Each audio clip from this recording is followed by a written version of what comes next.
Bien, el tema que me había propuesto tratar es tomar un momento de la reforma universitaria y contextualizarlo, hacerlo un solo texto con lo que pasaba en ese momento en la literatura argentina y en la cultura en general. Por supuesto, vamos a tener que limitar a muy pocos elementos.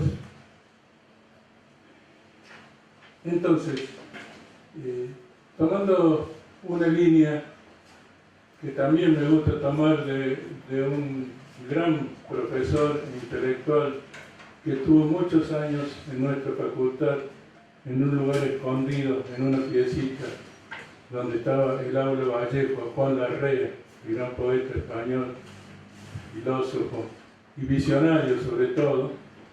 Vamos a entrecruzar verdades lógicas y verdades poéticas. Y el texto que me sirvió para iniciar toda esta confusión, yo tengo un libro que se llama Confusa Patria, en un blog también,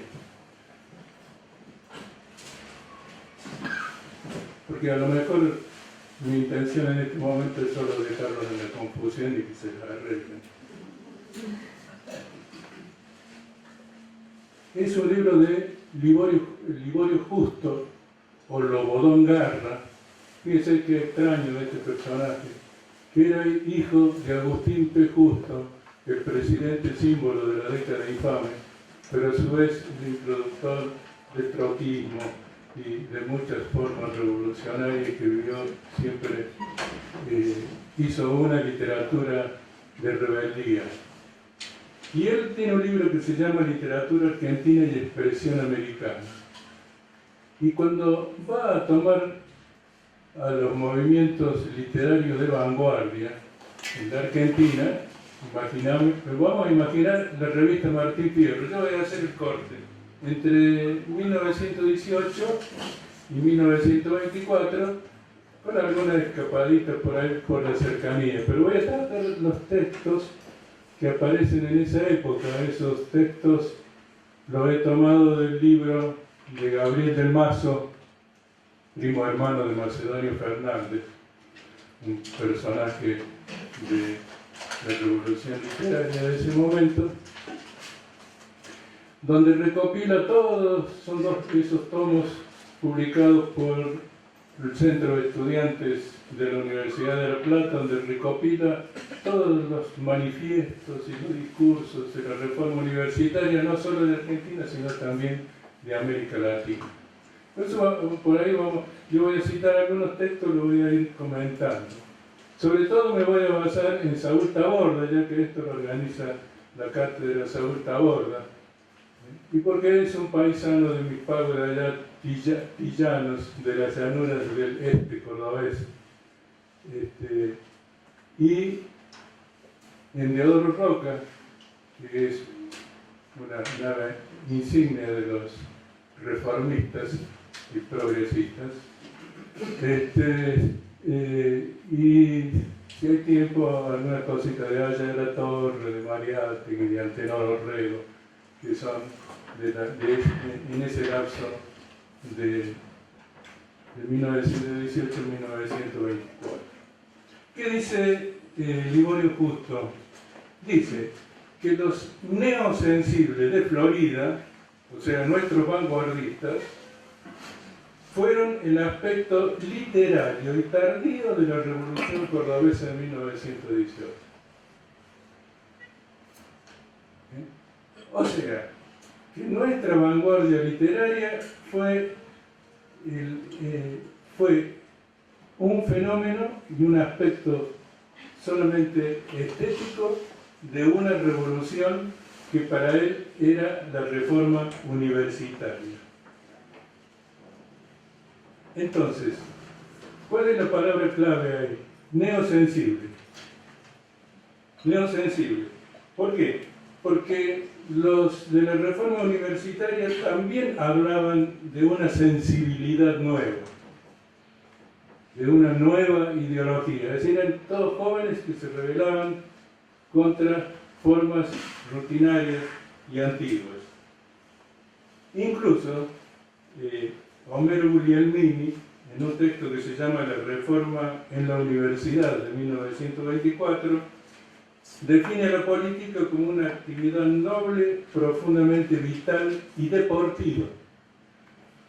Fíjense que ese aspecto deportivo, medio de sportman que tenían, pero lo tenían también los de la Reforma Universitaria, porque en el fondo eran también niños bien.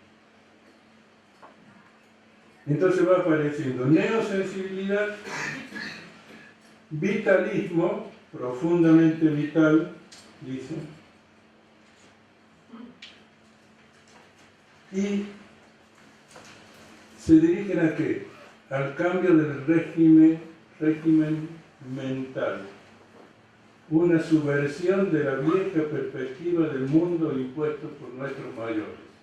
Es decir, es una revolución generacional que quiere romper un régimen mental, una perspectiva del mundo. Podemos recorrer el manifiesto que aparece en la revista Martín Fierro cuando dice mirar con pupilas actuales, una nueva sensibilidad. Pero sobre todo ahí es importante que ellos reconocen el aporte intelectual de América, reconocen a Rubén Darío como iniciación de un movimiento de independencia literaria. Y entonces, ¿qué es lo que aparece? Aparece la literatura con una necesidad de democratización. Fíjense que en la revista Proa de 1921, que era una revista mural, donde estaba Borges y otros, Borges dice que ni las paredes la leyeron, pero ellos se proponían democratizar la vieja retórica. Por eso Marechal, en esa supuesta polémica con Lugones, dice que la retórica vigila en la puerta con la alpargata en la mano. Los que somos medio del campo y de las regiones sabemos que la alpargata era un instrumento disciplinante en nuestra cultura popular. Aparte que nos servía también para vistear, ¿no es cierto? Entonces, es una actitud irreverente. ¿Y qué va a decir Deodoro Roca sobre los jóvenes en la universidad? Deodoro Roca dice, entraron a los codazos, de escándalo en escándalo, de pugilato en pugilato, llamaron así la atención. Entonces hay toda una generación que se da en la universidad, en la literatura, que quiere romper una continuidad y quiere que aparezca lo que está latente. Pero hay un fenómeno más poderoso todavía que los jóvenes del 18 en el desierto de Ligorio Justo, que crea todo un campo de virtualidades, un campo de energía sumamente poderoso, que es el irigoyenismo.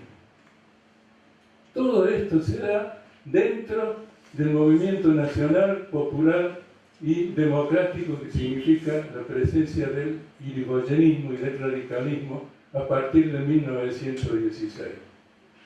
Cuando Irigoyen, después de jurar en el Parlamento, iba hacia la Casa Rosada y la multitud lo rodeó, quisieron reprimirla. Irigoyen dijo, déjenlo. Entonces desataron los caballos y la multitud fue llevando la carroza de Irigoyen. No hace mucho, también alguien dijo, nosotros estamos siempre en medio del tumulto cuando querían reprimir a quienes rodeaban un féretro glorioso. Y hay un representante de la Reforma Universitaria que se llama Julio B. González, que dice, sí, representamos el desencanto del modelo europeo que ha sido fracturado por la guerra del 14, sí, el entusiasmo que despierta en la juventud la Revolución Rusa. Pero dice Julio B. González, hay un factor propio. Y voy a citar esto. En nuestro país, el fenómeno se presenta más preciso por la intervención de un factor propio, el advenimiento del radicalismo al poder. La colectividad acababa de entregarse a una fuerza popular nueva, que llegaba con todo el ímpetu y la ceguera de las fuerzas renovadoras. Avasallador y brutal, invadió todos los reductos, despreció todas las instituciones que encontrara, destruyó todas las normas, escarneció a todos los hombres del régimen que abatía. ¿Qué traían en cambio? Concretamente nada, llegaba a destruir. Esa es la visión que tienen desde el campo universitario de lo que hoy en día se llama populismo. Y no es casual, este Julio B. González era socialista. Y el 5 de septiembre de 1930 ya se habían burocratizado, es decir, así como querían luchar contra la burocracia en la universidad, y el decano en la Facultad de Derecho de la Universidad de Buenos Aires era Alfredo Palacios, un maestro de juventud. Y los secretarios eran Carlos Sánchez Viamonte, o Carloncho, como le dice Caureche, el maestro del doctor Fay, que todavía siguen, son inmortales. Y el otro secretario era Julio B. González, este coso, digamos, en Córdoba. Y entonces, hacen una resolución y se la mandan al señor Irigoyen. Irigoyen no era doctor, le achacaban que era ignorante, que no era un estadista, que era un peludo, un bicho sucio, que estaba siempre escondido en la cueva, ¿no es cierto? Por eso Irigoyen, cuando tenía que resolver algo, se iba a algún campo con alguno de sus ayudantes, y cierta vez estaba ahí con alguien que lo ayudaba y pasó por el patio de las casas, como decían en el campo, ¿no es cierto?, en las estancias. Pasó un quiquincho, pasó un peludo, y entonces le dice a su colaborador, ¿y se conoce ese bichito? Y el otro no sabía qué contestar, porque en los diarios conservadores a Irigoyen le decían el peludo. Entonces Irigoyen, ante la perplejidad de su amigo, le dijo, ese bichito cava hondo en la tierra. Ese otro modo de leer desde la cultura popular. A aquello que al pueblo se le pone como una forma de insulto, como una forma de desprecio, como una forma de discriminación, lo convierte en bandera, como Evita en el 45, cuando dijo unos cuantos descamisados.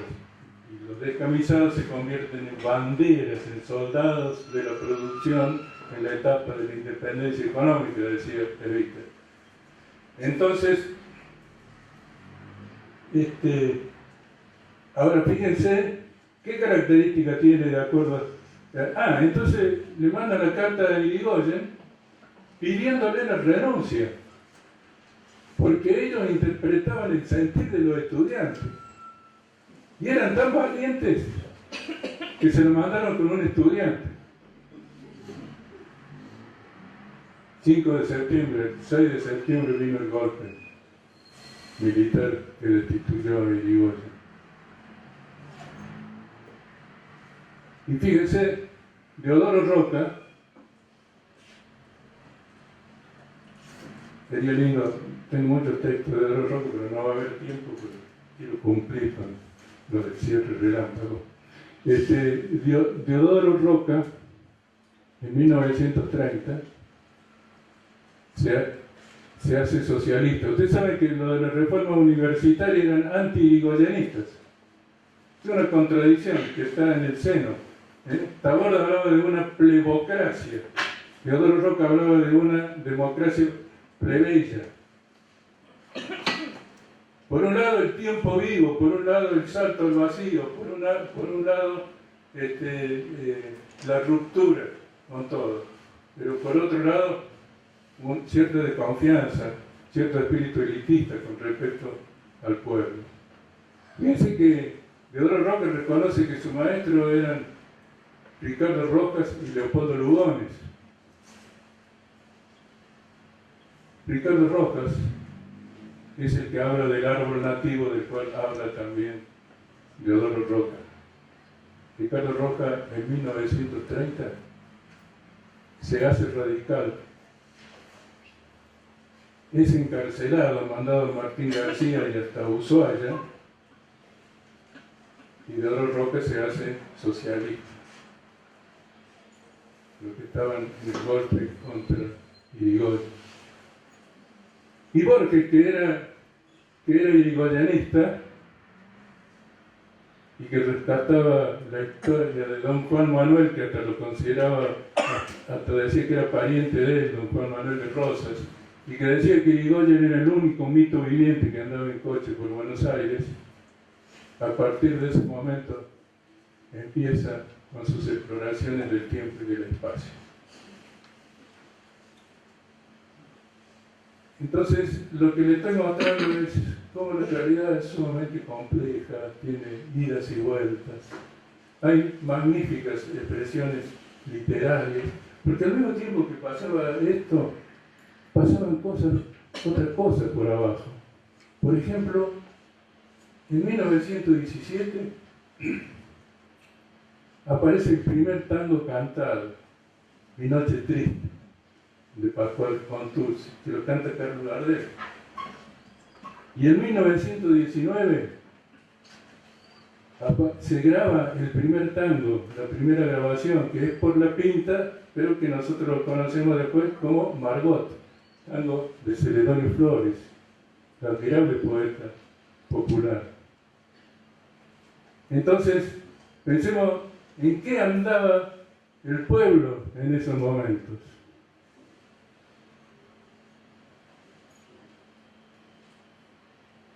El tango va saliendo de los piringundines y se va yendo hacia la poesía, porque va a tener letra. Antes no tenía letra, tenía nada más que estribillos generalmente bastante obscenos. Y en los tangos aparece también lo que pasa en ese momento, ¿no es cierto? Hay un tango, a ver si lo tengo anotado. Hay un tango muy curioso, que es de Manuel Romero, es de 1923, que se titula Se viene la maroma. Se viene la maroma. Y en este tango, Manuel Romero le advierte a los ricos que vayan achicando el tren, le dice. Los ricos hoy están al borde del sartén, dice el tango textualmente.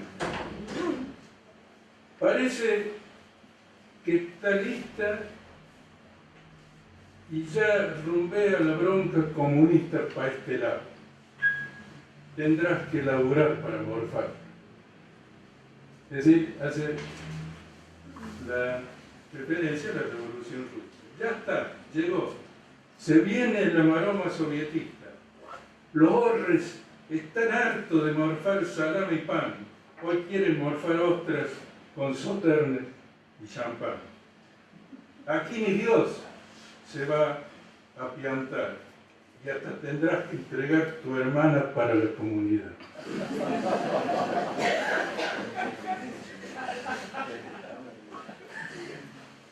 Esa es la música de Enrique Delfino y la letra de Manuel Romero.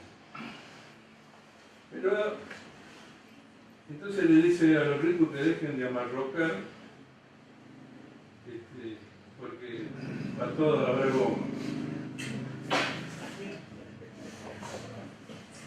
¿Y quiénes más estaban en la cultura popular? Iban de un pueblo a otro, hacían grandes espectáculos que duraban días a veces en los escenarios. Los payadores. que llevan la tradición gauchesca, la llevan hasta bien entrado del siglo XX. Luis Acosta García, voy a nombrar a algunos, Francisco Bianco, Evaristo Barrio, Juan Fulginiti. Dice Juan Fulginiti era italiano, pero era un bailador, porque ese es el maravilloso mundo, como dice Calabrino Ortiz, que nosotros somos multígenos. Nosotros somos multígenos, por lo tanto llevamos un ADN de universalidad. Y estos italianos que querían ser gauchos, como dice Cabreche, se disfrazaban para el carnaval, se disfrazaban de Juan Moreira y hablaban en cocoliche. Y entonces dice, mientras los actores finos imitaban a los europeos para querer sobresalir, influenciar y tener influencia en el mundo de la cultura y en los cánones hechos por la clase dominante, el pueblo, el tano ese que venía y se disfrazaba de Juan Moreira y que hablaba en cocoliche, dice Cabreche, encastaba, o sea, se volvía argentino. Y tenía ahí, fíjense lo que dice Cabreche, que fueron los hijos los que le enseñaron a los padres a ser argentinos. Porque el hijo argentino era el que le hacía los trámites, el que le hacía todas las cosas, porque el padre casi no hablaba el castellano. Fíjense, uno de los poetas de esta época, Nicolás Olivari, que va a escribir uno de los más hermosos poemas sobre el 17 de octubre, después, porque esa es otra cosa, muchos poetas o escritores después del 30 de Irigoyen o después del 55 fueron poetas o escritores depuestos que desaparecieron de la historia de la literatura argentina. Cuando yo ingresé en la facultad en el año 1957, regía un decreto que era el 4161. No se podía nombrar a Perón, nombrar a Evita, nombrar el Partido Justicialista, ninguna obra que fuera de autor peronista, ni obra de teatro, ni podía haber empresas que tuvieran alguna relación y tenían los castigos que llevaban inmensa multa y a prisiones. Yo recuerdo que por esa época empezaron a aparecer los libros de la izquierda nacional, de Jorge Abelardo Ramos, Crisis y Resurrección de la Literatura Argentina, o Hernández Arrey, Imperialismo y Cultura. Y me acuerdo que yo venía a la clase y haciéndome el que nada sabía le decía a la profe, que muchos la deben haber conocido, porque esto me hace acordar una cosa. Después de 55 sacaron a todos los profesores y vinieron otros. Dice Pai, como la revolución había echado a todos los profesores, entonces yo me hice profesor de la Universidad de La Plata y de la UBA. Tuvo un concurso el tipo, y su maestro era Carlito Sánchez Villamonte. Bueno, entonces le decía, profe, ¿qué le parece ese libro? ¿Qué es parecido sobre la literatura argentina? Y la profe se asustaba y no quería, no, dice, pero dicen que eso no es científico, que esto buscaba así porque tampoco quería nombrar, no sé, que nombrando al tirano de puesto le pasara algo, ¿no es cierto? Entonces, yo lo que quiero mostrar es cómo, y en un momento nosotros podemos estudiar la reforma universitaria aislada del contexto, de todas las formas expresivas o todos los textos, o tomar como un gran texto toda la historia de Argentina, que es un gran tejido. Yo lo que estoy ahora estoy deshilachando el texto, y eso me lleva por muchos lados, muchos costados. El trabajo final va a ser después, por eso lo voy a dejar a ustedes. Si no, lean los libros míos. Entonces, los bailadores Y esto tiene que ver con la reforma universitaria, porque en la reforma universitaria hay una gran influencia del anarquismo. Que no voy a tener tiempo de señalarlo, pero les quiero mostrar. Por ejemplo, Luis Acosta García, otro payador, Martín Castro, dice de él: desde entonces fue cantor de la masa proletaria, del insurrecto y del paria, del lingera y del pastor. Fíjense la importancia que tenían los lingeras en esa época, porque en nuestro país, con eso de que el Estado hizo muchos ferrocarriles, los ferrocarriles privados, estaba lleno de lingeras o crotos, como decimos cuando él se iba. Esos lingeras muchas veces eran anarquistas. Y los anarquistas iban a las colonias que no tenían maestro todavía, la colonia piemontesa, aquí en el este de Córdoba. ¿Y a qué se dedicaban? A la enseñanza, porque el anarquista era un propagador de la lectura, de la enseñanza, de buenas costumbres, ¿no es cierto? Y entonces ellos cumplían una misión siendo lincheras. Hay muchos testimonios de los lincheras anarquistas. ¿Sí? No estaban en la universidad, no iban al Teatro Riverindarte como Deodoro Roque cuando hizo su discurso cuando se recibió de doctor. ¿Sí? No estaban en las sí. Dormían bajo el puente, ferrocarril, claro, con su libro y todo. Sí, sí. Yo soy ferroviario de nacimiento. Nací dentro de la playa de ferrocarril, así que lo conozco y lo valoro. Eran maestros, sobre todo de vida. Y el vitalismo es el arte de vivir, es lo que se está viendo acá. El arte de vivir en el irigoyenismo, el arte de vivir en la reforma universitaria, el arte de vivir en la vanguardia, el arte de vivir en los payadores, el arte de vivir en la poesía del tango. Es decir, el arte en acto, no como pensamiento después, ¿no es cierto? Como reflejo. Y muchos de estos payadores entonces eran anarquistas, es decir, libertarios. Dice, mejor es andar huyendo que ser siervo del Estado. Quiero antes de ser soldado, ser matrero, vivir solo. ¿No es cierto? Es decir, ese estar contra el Estado era algo típico del anarquismo, ¿no es cierto? El anarquismo rechaza el Estado, rechaza el capitalismo, rechaza la familia burguesa, rechaza la iglesia, rechaza las leyes. Y eso es lo que está en el libro, no voy a tener tiempo de marcarlo, en el libro de 1918 de Saúl Taborda, que es Reflexiones sobre el ideal político de América. Porque ahí Saúl Taborda lo que hace es, primero, una historia de la humanidad. Es el viajero de los siglos, dice. Y eso se va a resumir en la voz. Entonces el viajero de los siglos hace esa historia de la humanidad y al final,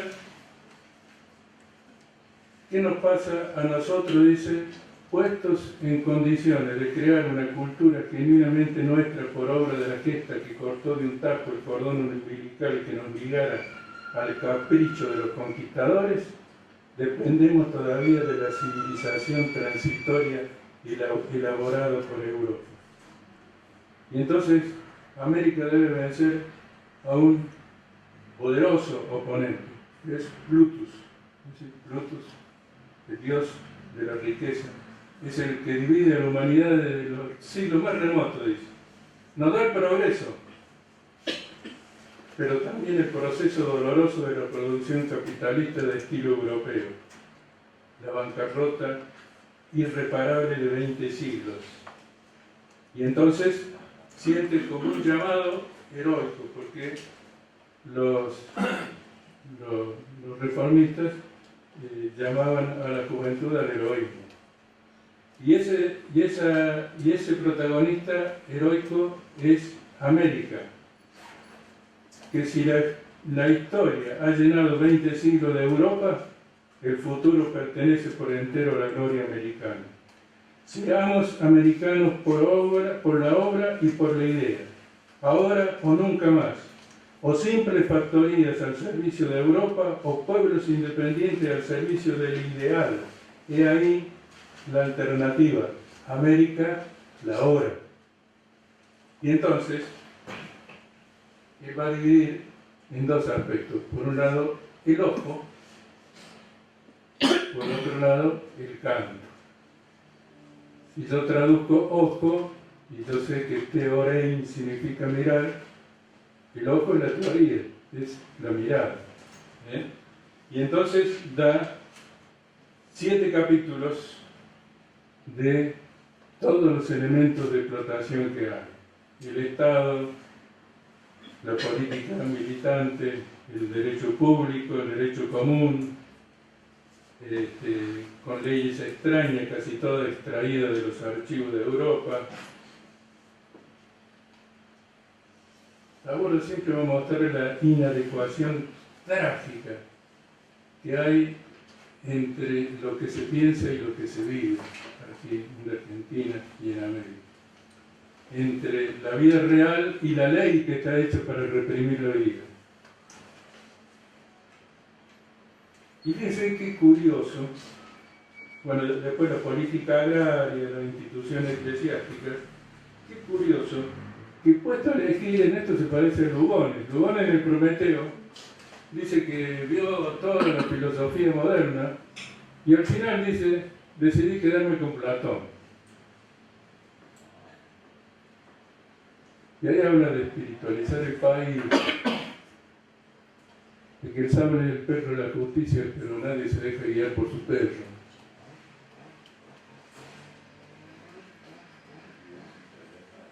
Claro. Ese, sí, la hora de la espada.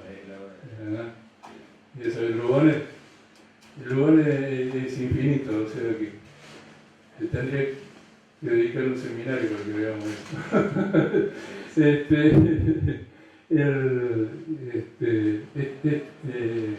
Le voy a hablar de Lugones en este momento. Entonces el ojo es la teoría. Y después el canto. El canto es cómo se resuelve esto.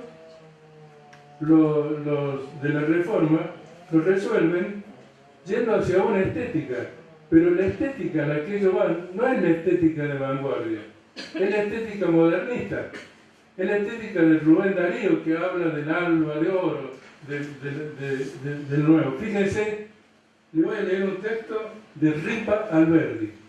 Ripa Alberdi lo escribió esto en 1920, en un texto que se llama Renacimiento del Espíritu Argentino. Ya me pasé, ¿no?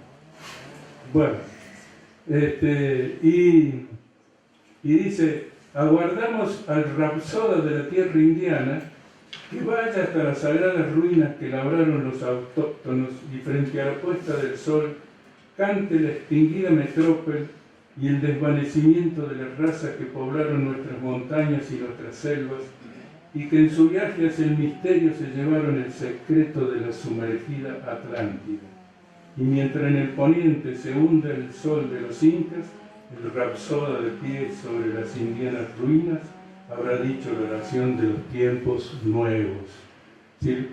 Lo nuevo, fíjense, el lenguaje es típicamente modernista, ya pasatista para ese momento, ¿no es cierto? Pero lo que importa es aquí el rapsoda, ¿sí? Es decir, es el canto, y es cómo América comprende toda la cultura, tanto la cultura de Occidente como las culturas aborígenes. Y hablando de Lugones en este momento, hace poco la Biblioteca Nacional publicó el texto completo de un texto que apareció en un capítulo. La historia el libro de Lugones se llama El Dogma de Obediencia. Es un libro típicamente anarquista. En ese momento Lugones era partidario de la revolución violenta. Y en el boletín, porque los reformistas cierran la revista de la Facultad de Derecho, la reabren y está a cargo de Arturo Capdevila. Y Arturo Capdevila en una breve nota dice que esto viene a ser como la nueva base de Alberdi, lo que escribe Lugones. Pero se anima a publicar un solo capítulo, no se anima a publicarlo completo. Y en ese capítulo, Lugones da una extraña teoría que luego la he encontrado en Pierre Proudhon, el anarquista que habla del anarquismo federalista, ¿no es cierto? Que el Imperio Romano fue obra de la plebe y que entonces todos nuestros teóricos de la democracia en América, que se han fundado en Montesquieu y en todos los iluministas franceses, que tomaban como modelo la República Romana. Luego uno dice, la República Romana era un estado oligárquico, comandado por una oligarquía, donde el pueblo era explotado. Y el imperio es una creación de la plebe romana. Y empieza a dar cómo estaba difundida la educación, cómo estaba difundida el control de precios para que todos accedieran al frumentum, al trigo. Da toda una serie, con una bibliografía que es muy difícil de encontrar ahora, que no sé de dónde Lugones la tomaba. ¿Y sabe lo que dice? El Imperio Romano fue la primera dictadura del proletariado. Textualmente. Teodoro Roca después se va a pelear con Lugones, ¿cierto? Pero en ese momento lo seguía mucho Lugones.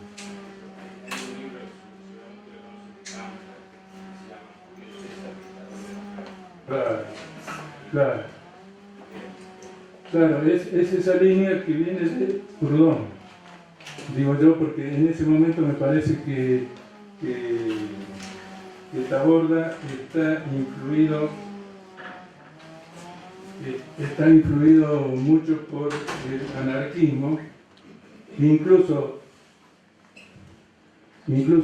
Saúl Taborda después, en 1935, va a publicar la revista Facundo, y allí va a proponer un sistema político para la Argentina que es el comunalismo federalista.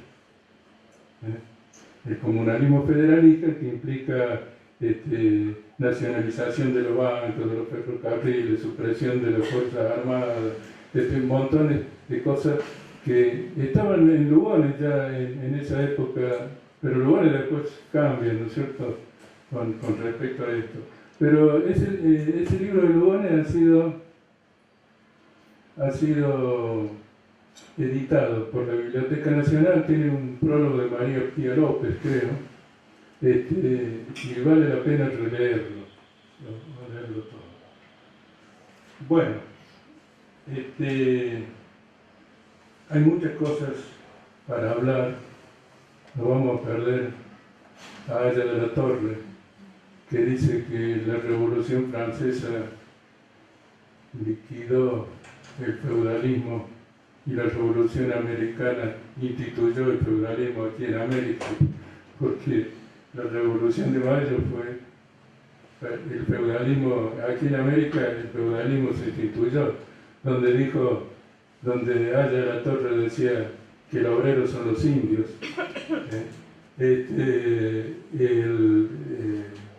Y proponía las escuelas González Prada.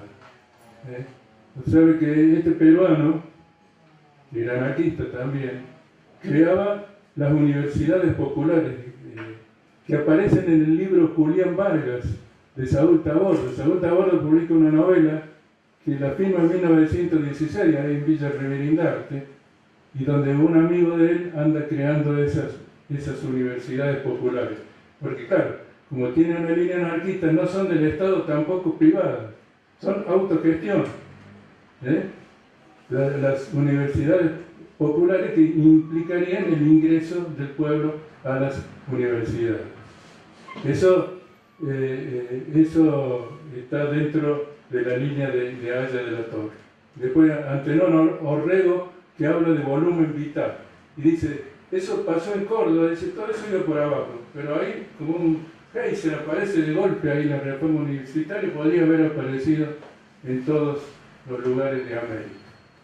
De modo que es una línea de pensamiento que si uno lo lee como una poética, la ensalza con toda la tradición intelectual de América. La ensalza con Luis de Tejeda, con Antonio de León Pinelo, ese que corresponde a la influencia de la cultura judía en nuestro país, ¿no es cierto? López de Lisboa, el padre de Antonio León Pinelo, era el administrador de los bienes temporales de las monjas y de los curas de aquí de Córdoba. Y Antonio León Pinelo fue a Lima y después fue cronista de la corona, pero escribió un libro que se llama Continens Paradisi, el continente del paraíso. Y ahí dibujó el mapa de América del Sur, donde está el paraíso. Nosotros en Silabario lo hemos tomado como una especie de símbolo a ese mapa de León Pinelo, donde está trazando una historia poética, mítica, y que se refiere al destino. El destino no como fatum, sino como liberación.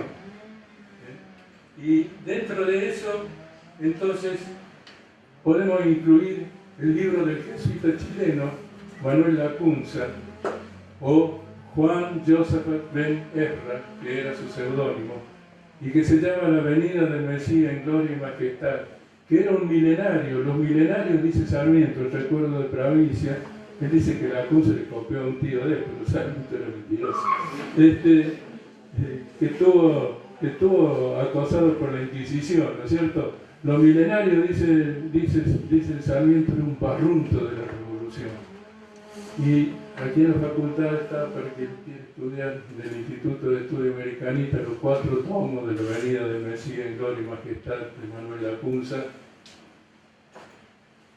que lo hizo publicar en Londres en 1816. Está esa edición de 1816. ¿Quién? Manuel Belgrano. Porque esto se conecta además con el delirio de Bolívar en el Chimborazo, con los próceres bolivarianos de la Revolución de Mayo, con el Dian Funes, que fue el maestro de muchos de los jóvenes que estaban ahí, sobre todo en Monteagudo, que estuvo muy poco en Córdoba, pero el tiempo que estuvo, y porque el Dian Funes iba y decía una cosa en la universidad y después los reunía los muchachos bajo la parra de su casa y ahí hablaban de todas las cosas que él había traído de Europa, ¿no? Y el bolivariano Coronel Dorrego, el primer coronel del pueblo. Entonces, es toda esa línea, que es una línea americanista, y es una línea que se niega, como decía Taborda, a la mutilación de la vida. En la universidad no puede ser que los profesores tomen como tarea habitual la mutilación de la vida, reivindicar la vida.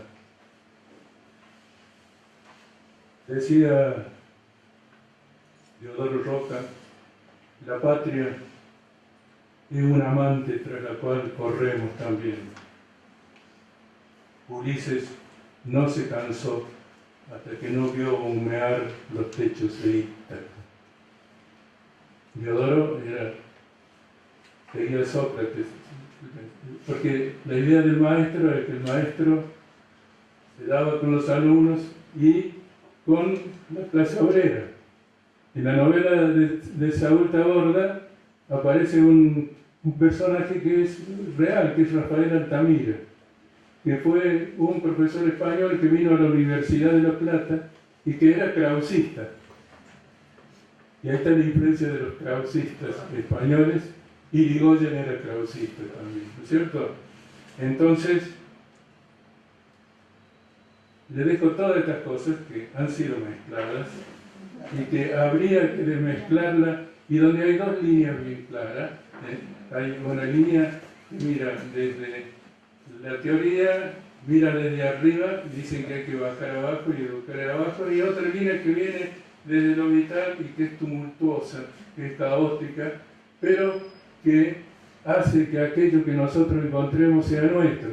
Como decía Scalabrini Ortiz, a lo mejor después de mucho buscar descubrimos el paraguas. Pero será nuestro y no esconderá ninguna tradición. Y entonces lo dejo con un versito de Rubén Darío, que es el poeta bate, es el que vaticina. Y lo de la reforma universitaria vaticinaban, es decir, tenían la idea de cierto profetismo. Una paloma llevó una rosa al arca, rosa de porvenir, rosa divina, rosa que dice el alba de América futura. Irigoyen, en el telegrama, que es de 1921, hablaba del alba del gran día. Se lo imagina que vamos en una nave en medio de la oscuridad y de la noche y del océano y vamos hacia el alba del gran día. Y nos dice que todo eso que es tumultuoso, que parece caótico, y es como un taller de forja.